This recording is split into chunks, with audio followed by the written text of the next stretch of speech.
बिस्मिल्लाहिर्रहमानिर्रहीम। अस्सलाम वालेकुम KG class, welcome back to the Urdu lesson गे टीचर्स। आज के लेसन को कंटिन्यू करेंगे तो स्क्रीन पे आप किताब का सफ़ा देख लीजिए, इसको रेडी कर लें। इस किताब के सफ़े पे आज का जो लेसन है उसका मटेरियल नीचे डिस्क्रिप्शन बॉक्स पे मौजूद है। आप अपनी फैसिलिटी के लिए उसको डाउनलोड करके प्रिंट करके यूज़ कर सकती हैं। आई वुड रिकमेंड यू कि आप इंस्टेड ऑफ प्रिंटिंग इट आप अपने डिजिटल नोट्स बना लें या अपनी कोई डायरी ले लें जिसमें आप वो मोटे मोटे मेन पॉइंट्स लिख लें, ताकि आपको मालूम हो कि लेसन के किस हिस्से में आपने कौन सी एक्टिविटी करवानी है और क्या मटेरियल रिक्वायर्ड है। तो चलें बच्चों, आज का लेसन शुरू करते हैं और देखते हैं कि आज हम क्या करने लगे हैं। आज हम करने लगे हैं एक एक्टिविटी जिसका हमें ऑलरेडी प्रैक्टिस की थी पिछले लेसन में। हमने क्या किया था पिछले लेसन में? हमने पिछले लेसन में एक नज्म पढ़ी थी और वो नज्म थी कौन सी भला? अंडा। जी हाँ, अंडा की जो नज्म थी वो हमने याद की थी। अभी आप सुनाएंगे जुबानी अपने टीचर को। फिर कुछ सवालात है मेरे पास, जैसे कि मुर्गी ने अंडा देने के बारे में किसको क्या बताया और मुर्गे ने मुर्गी को क्या मशवरा दिया। साथ साथ आप सुबह किस चीज का नाश्ता करते हैं ये भी बताइएगा।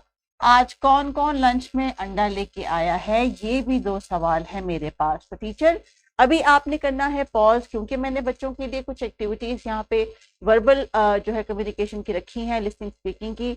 आपका पिछला लेसन भी वार्म अप हो जाएगा और बच्चों से आपको जो फीडबैक है वो भी मिल जाएगा। तो वीडियो को पॉज करें और ये वार्म अप एक्टिविटी कंप्लीट करवा लीजिए। वार्म अप एक्टिविटी के बाद चलिए आगे बढ़ते हैं और आज का लेसन शुरू करते हैं। टीचर्स, देखा आपने, जब आप वार्म अप एक्टिविटी करवाती हैं तो बच्चों में जो है एनर्जी वो दोबारा से आ जाती है और उनको याद आ जाता है कि उन्होंने पिछले लेसन में क्या किया था। और पिछले लेसन में अगर आपने कोई मज़ेदार एक्टिविटी की है, उनके साथ अच्छी हेल्दी डिस्कशन की है, डिफरेंट की लर्निंग एरिया से कनेक्ट करके उनसे बहुत सारे सवालात पूछे हैं, तो यकीनन क्योंकि उनका ब्रेन अब इस वोकैबलरी पे इस चीज़ के ऊपर चल रहा है, तो वो घर से भी कुछ ना कुछ नया लेके आए होंगे आपके साथ शेयर करने के लिए। तो फिर उस नॉलेज पे जिसपे बच्चों का इंटरेस्ट आपने बिल्ड कर दिया, आगे जब आप बढ़ेंगे तो यकीनन आपको कम टाइम लगेगा और जल्दी से रिस्पॉन्सेज मिलेंगे। तो आज का हमारा टॉपिक क्या है? नज्म अंडा की हमने मशक करनी है। की लर्निंग एरिया हमारा है क्रिएटिव आर्ट्स यानी तख्लीकी फन, और इसमें हम क्या कर रहे थे? नज्म पढ़कर अपनी पसंद का इजहार कर रहे थे। और इस नज्म में हमने किस चीज के बारे में जाना और सीखा? अंडे के बारे में। क्या हमें ये पता चला कि हमें अंडे कहाँ से मिलते हैं?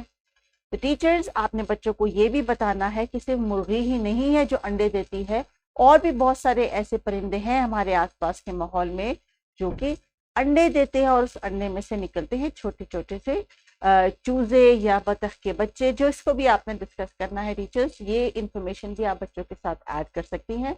और अब तो टेक्नोलॉजी का ज़माना है, आप कोई छोटी सी वीडियो या डॉक्यूमेंट्री भी नेट से सर्च करके बच्चों को दिखा सकती हैं अपनी एलईडी स्क्रीन पे। तो आज के लेसन के लिए कुछ सवालात दिए गए हैं टीचर्स, जिनके जवाबात बच्चों ने जुबानी देने हैं। जुबानी।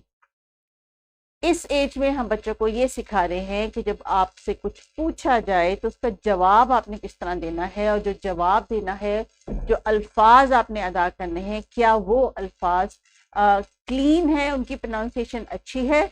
अभी आपने क्या करना है? इस नज्म में किन चीजों का जिक्र है? तो टीचर्स, आंसर आपके सामने स्क्रीन पे मौजूद है, आप इसको देख सकती हैं। मैं पढ़ूंगी नहीं ताकि बच्चों को समझना है कि इनका आंसर उन्होंने क्या देना है। ये आपकी गाइडेंस के लिए है, इसलिए भी आप बच्चों से पूछें कि इस नज्म में किन चीजों का जिक्र है, या ये नज्म किस चीज के बारे में है, और जिस चीज के बारे में उसके बारे में वो क्या क्या जानते हैं, उसको लिखा हुआ देखें तो क्या पढ़ सकते हैं। अभी आपने करनी है वीडियो को पॉज और ये वाली एक्टिविटीज से करवानी है डिस्कशन की, जिसमें आप इस पोएम के या नज्म के रेफरेंस को बच्चों के साथ शेयर करेंगे। तो वीडियो को प्लीज पॉज कर लीजिए।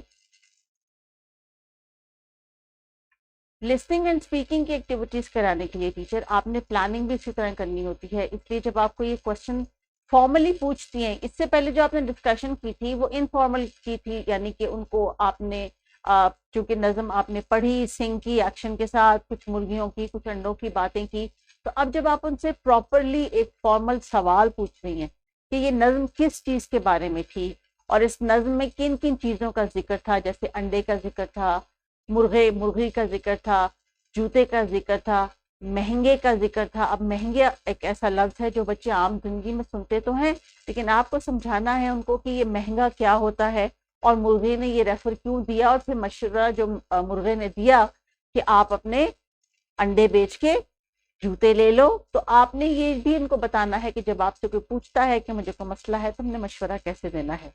अगला सवाल क्या है, नज्म में मौजूद जानवरों के नाम के गिर्द दायरा लगाएं।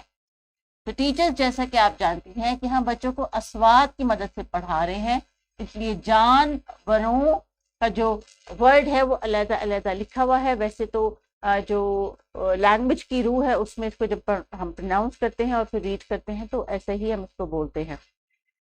नज्म में किन दो जानवरों का जिक्र है, बच्चे उसके ऊपर आपको जवाब देंगे। आप जैसा कि जानते हैं कि इसमें मुर्गा और मुर्गी का जिक्र है। अगली एक्टिविटी टीचर्स, बच्चों से आपने क्या करवानी है, आपने देने हैं बच्चों को कुछ कटआउट्स जिसके ऊपर वो अपनी पसंद के पैटर्न और डिजाइन से उसमें रंग भरेंगे और अंडे का खाका बनाएंगे। टीचर्स आप जानती हैं मैथमेटिक्स में हमने पैटर्न्स का कॉन्सेप्ट पढ़ा है, और हमने पैटर्न्स के कॉन्सेप्ट के लिए जो किताब पे एक्टिविटी की थी मैथ्स में, वो भी एक अंडे के ऊपर ही जो है वो एक पैटर्न बना हुआ था। तो बच्चों को आपने कनेक्ट करना है उस कॉन्सेप्ट के साथ कि जैसे मैथ्स की क्लास में एक्टिविटी की थी किताब के सफ़े पे, अभी चार्ट पेपर की मदद से वो अपना अपना एक एग शेल यानी एक अंडे का जो छिलका है या एक अंडा है उसमें कलर करेंगे, डिजाइन बनाएंगे, कोई अपना कोई पैटर्न बनाएंगे। और अगर आप एक्चुअल में एग शेल्स अरेंज कर सकती हैं उनको वॉश करके ड्राई करके तो वो तो बहुत अच्छा होगा, लेकिन चूंकि छोटे बच्चे हैं जोर से उसको पकड़ेंगे वो क्रैक हो जाएगा, इसलिए we will avoid that. Chart paper की आप कटआउट दे सकती हैं बच्चों को जिसकी में वो अपने अपने पसंद का जो है वो पैटर्न पेंट करेंगे। तो टीचर्स बच्चों के लिए जो वर्कशीट दी गई है उसमें एक्टिविटी है कि नज्म अंडा में अपने पसंदीदा शेर की लिखाई करें। ये जनाब इनकी खुशखती यानी इनकी जो है राइटिंग की प्रैक्टिस का टास्क है। अगर आपको लगता है कि बच्चे इसको कर सकते हैं कन्वीनियंटली इजीली तो आप उनको ज़रूर दीजिएगा। तो चलिए आज के लेसन को रैप अप करते हैं और आप एक्टिविटी को जारी रखिए, अपना ख्याल रखिए, टेक केयर, अल्लाह हाफिज़।